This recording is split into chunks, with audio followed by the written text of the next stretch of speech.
What you are looking at is the largest circle bed that I constructed in my backyard.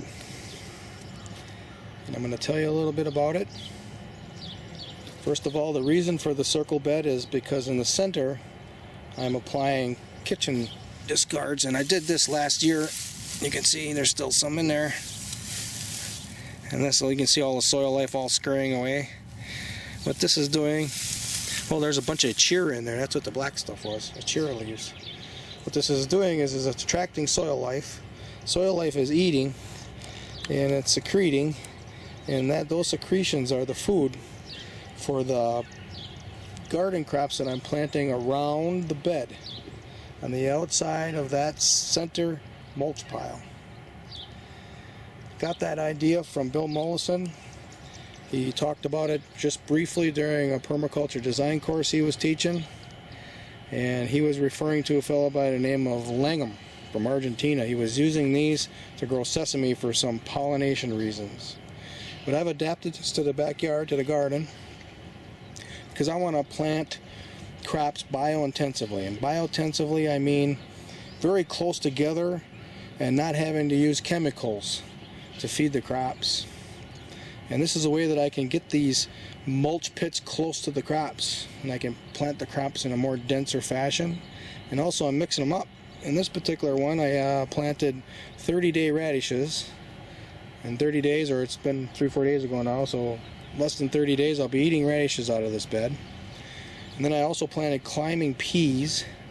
And I'm going to have to be building a little bit of trellising for this. You can see there's a pea that actually has been unearthed right there.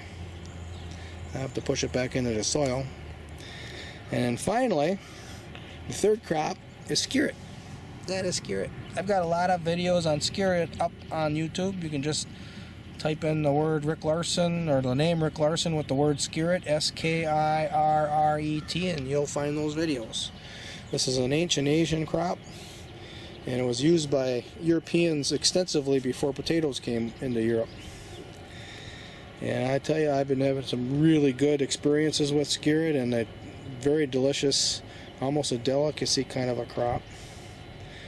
So this circle bed is going to be growing food all summer, and just before total freeze up, when I see the 10-day forecast, there's going to be freezing days all 10 nights, and I know this ground is going to lock up. That's when I'm going to harvest this skirret.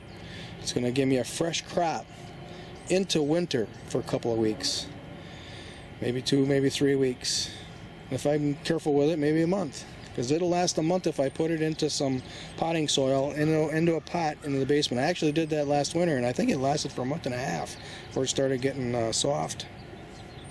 I forget, I got to look it up. But it's a way to extend my potato crop. So now I'm not relying as heavily on potatoes, and of course a diversity of food means better health. So that's the story on this circle bed right here. Thanks for watching.